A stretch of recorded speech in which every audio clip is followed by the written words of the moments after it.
Amadinha, naquele momento que o Salvador adentrou lá no templo, que nós vamos mostrar ainda como é aquele templo, para a pessoa perceber se é ou não como que ela imagina ainda agora, né? E ele disse também uma palavra interessante que eu acho que vale a pena a gente dar uma analisada. Ele falou assim, está escrito, a casa do meu pai será chamada a casa de oração para todos os povos. Todavia vós tem feito dela covil de ladrões e salteadores. Quando o Salvador falou isso, ele citou uma passagem da Escritura. Ele disse, está escrito, a casa do meu pai será chamada casa de oração. Todavia vós tem feito dela covil de ladrões e salteadores. Nós já vimos até aqui, amado, e eu creio que ninguém mais vai ter essa confusão na mente, de achar que casa do Criador é templo de pedra. Eu penso que as pessoas não vão mais pensar isso, hora nenhuma. Tá certo? Tá certo. Mas até mesmo para a gente comprovar o que o Salvador estava falando, vamos ler Isaías, ó. Tá aqui pra gente ler, vamos lá? Também os levarei ao meu santo monte. O santo monte do Criador, amado, onde ele, né, pra gente, né? A Escritura fala que ele habita. É no templo, é em Jerusalém? Não. Não, é onde nós vamos ser levados na glória, na eternidade. Verdade. E olha lá. Eu os alegrarei na minha casa de oração. É no templo? Não. O templo já até foi destruído. Ele não fala do templo, olha. Não. Os seus holocaustos e os seus sacrifícios serão aceitos no meu altar. Olha. Porque a minha casa será chamada casa de oração para todos os povos. Amadinha, aquela casa ali só entrava quem? Judeu. E que não fosse coxo. Doente também não entrava. Sim. Isaías jamais, o Criador pela boca dele em profecia, estava falando daquele tempo. Falava da eternidade, né, amada? Olha só, também os levarei ao meu santo monte. Na casa do meu pai há muitas moradas. Entende? Entendo.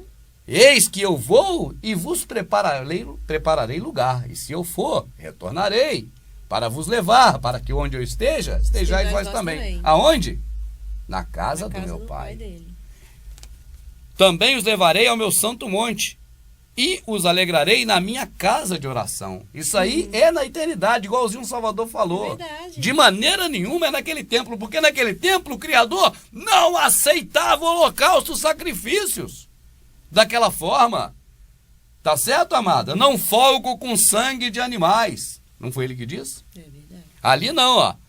E aí os seus holocaustos e sacrifícios serão aceitos no meu altar. É coisa espiritual, nós não sabemos qual é o mistério disso, é como a rua de fogo. É verdade. As ruas de ouro. De ouro, né? Os muros de ouro, de safira, de pedra preciosa. Então, isso é um mistério. Isso é na eternidade, isso não tem a ver com o templo. Então, quando o Salvador disse, olha, a casa do meu pai será chamada a casa de oração, e vós tem feito dela covil de ladrões e salteadores, ele falava do povo. A casa do meu pai, o povo que está aqui que vai ser levado. Exatamente. Entende? Casa de oração para todos os povos. Essa oração, amada, essa palavra oração ali, pra gente ficou muito no imaginário nosso que é orar, é falar.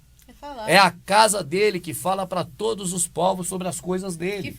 É nós essa casa de oração. Nós falamos, nós oramos para as pessoas sobre ele. Quem sabe que esses holocaustos e esses sacrifícios não é o que as pessoas, né, os remanescentes, né, que têm falado as coisas do Criador, né, tem passado, né, tantas afrontas, tantas coisas, e pode ser. Pode ser essa. Né? O que não pode ser é matar animal. Não, isso não. Morte de animal não é, porque já disse que não folga com esse tipo de atividade, né, amada? Eu creio que também, até para não ficar para trás, esse trecho que o Salvador falou. A minha casa será chamada casa de oração, vós tem feito dela covil ladrões e salteadores, ele citou, está escrito. Então nós lemos o que está escrito. É o que o Salvador leu, o que ele falou. Exatamente. É o que nós lemos agora, né, amada? Para não restar dúvida nenhuma. Amada, agora chegou o momento que eu preciso com você dar uma paradinha aqui. Olha lá, amada, colocamos os três de uma vez para que a confusão na cabeça das pessoas seja dissipada e nunca mais as pessoas deem lugar ao diabo, ao adversário, para iludi-las na mentira do processo religioso. Ali estão as três peças, amada. Aonde é o templo de Salomão ali, amada? Lá em cima. Lá em cima. O templo de Herodes? O do meio. O do meio. Agora repara, amada, em curiosidade. A nave do templo. A nave é o local que é fechadinho. Olha como parece o templo de Salomão do Macedo. O templo de Salomão do Macedo se parece mais com o de cima, do meio ou de baixo? O do meio. O do meio, a nave do meio. Mas só que tem um detalhe, amado. Agora acabou a curiosidade, viu? O Macedo diz que é Templo de Salomão, mas ele está fazendo uma réplica do Templo de Herodes. Acabou a curiosidade aí. Vamos agora ao que interessa. Isso tudo que você está vendo é o templo. Olha aí, ó. Gigante, né? O Templo de Herodes é isso tudo que está aí. O Templo de Herodes não é só a nave amarelinha de ouro, pedra preciosa e mármore que está lá no meio. Sabia que é ouro, pedra preciosa e mármore, aquele Templo de Herodes? Sim. Ele era muito suntuoso. O de Salomão era de madeira. Era a estrutura de pedra para suportar a grande, né, construção, né? Mas por dentro era todo ele de madeira. Cedros do Líbano. Agora vendo esse templo de Herodes, explica, né, o porquê dos bois, né? Agora você disse o certo, amado. Olha ali. Ali tem um localzinho ali embaixo, amada, que é onde lavava os animais. Certo. O animal geralmente fica no mato, fica sujo, tem que lavar para entrar ali. Então limpava os animais ali e levava para cima. Aí já levou para o templo. Sim. Ali em cima já é o templo. Por isso que ele falou, tira daqui do templo também os animais, né? Desse espaço que ficava ali. Agora lá na nave é igual o de Salomão, não tinha culto. O povo tem que perceber, amada, de uma vez por todas, que esse modelo que está aí, ele vai até Constantino e depois se dissipa pelo paganismo. Ele não vai mais para trás disso. É verdade. O que está hoje é uma junção, isso está no DVD, Sã Doutrina, volume 3, detalhadamente. Exato. Esse processo que vem acontecendo um após o outro para chegar onde chegou hoje. E só o Criador sabe onde vai parar isso.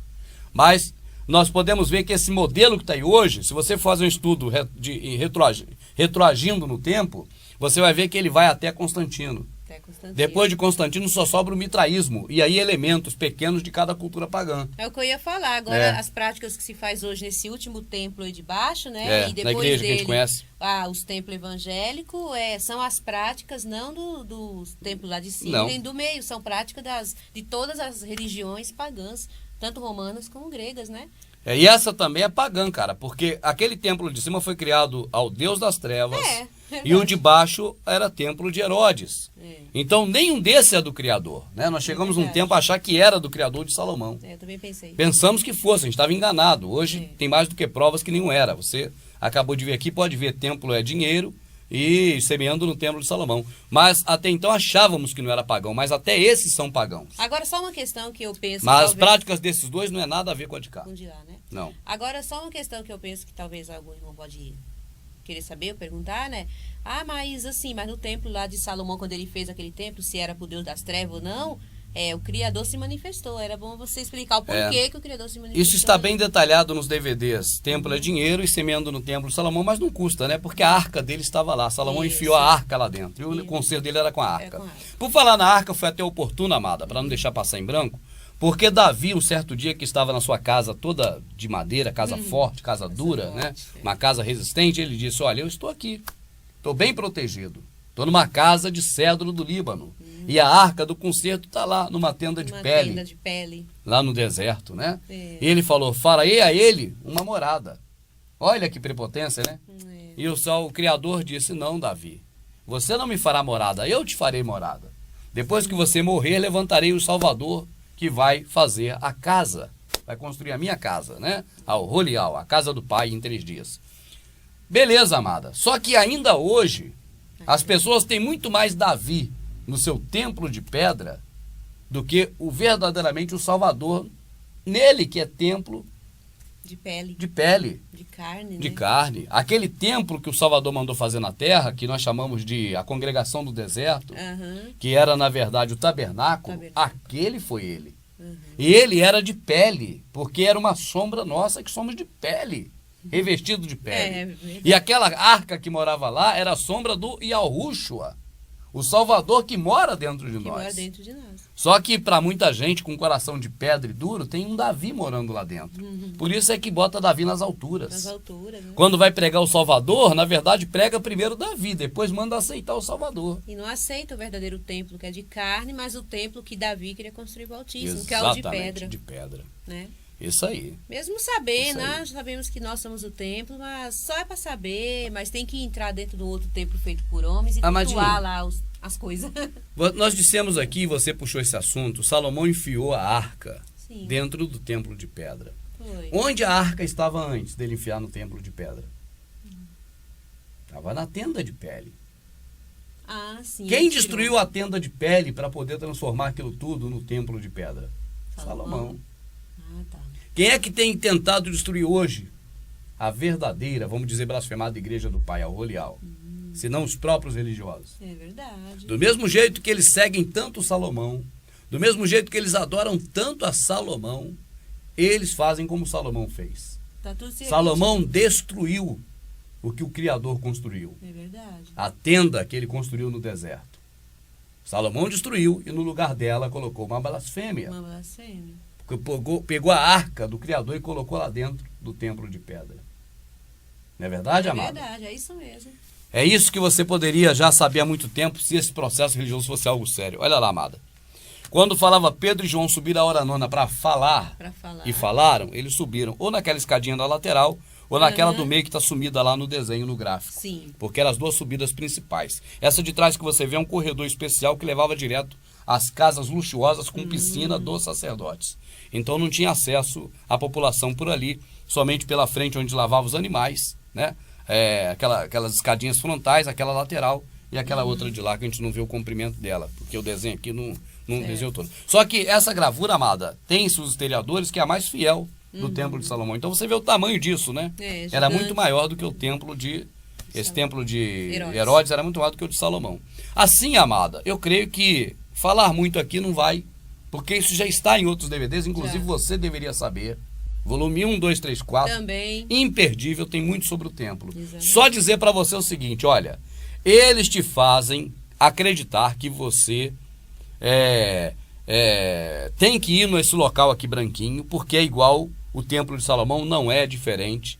Templo de Salomão era templo do demônio, não tinha cadeira, não tinha altar, não tinha nada igual a igreja de hoje.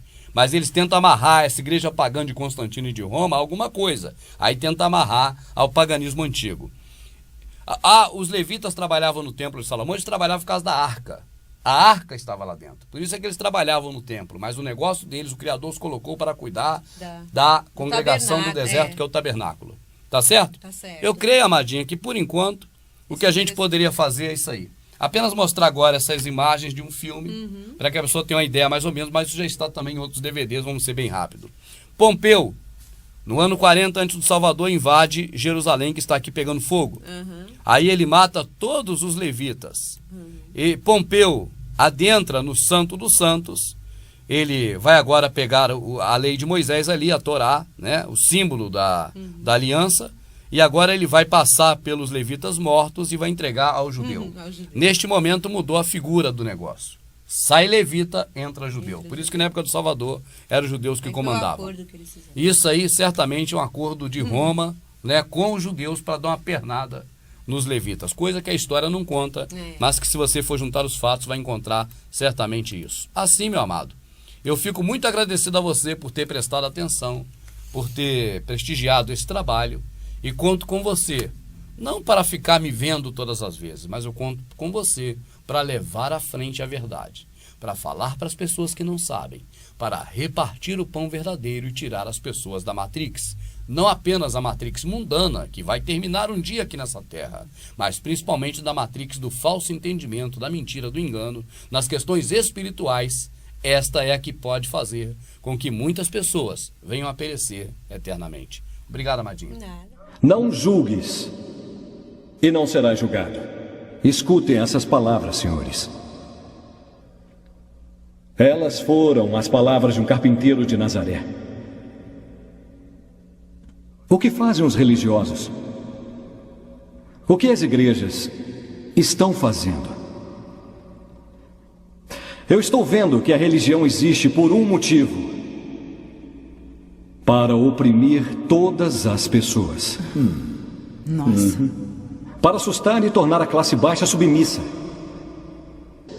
Sentados aqui, vocês não sabem o que é o pecado e a vergonha. Nunca o que ele quer dizer? Sermões sobre fogo não sei o que quer dizer.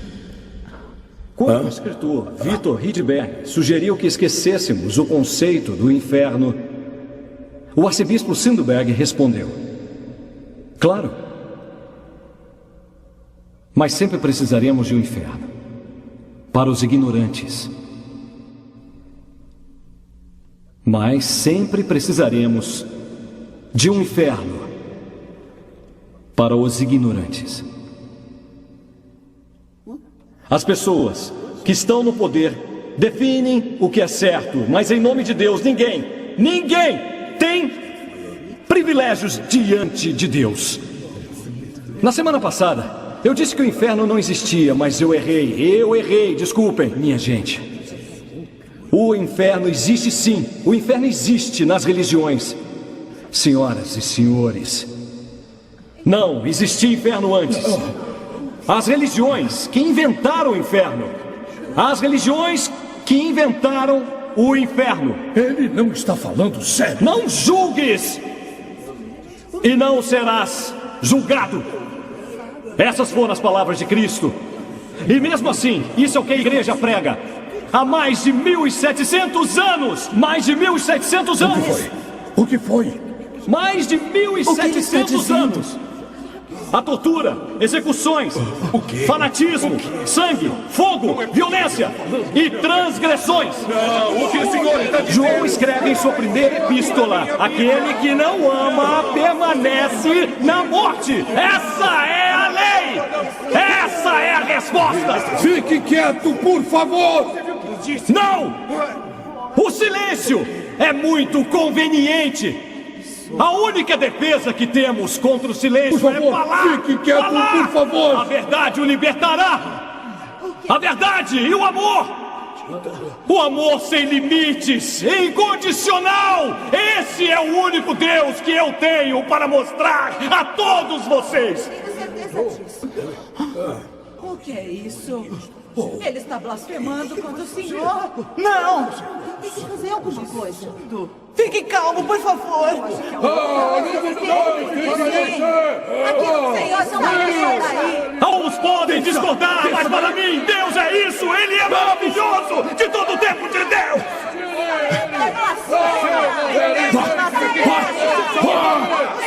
Saia daí! Vai embora! Nossa, meu Deus.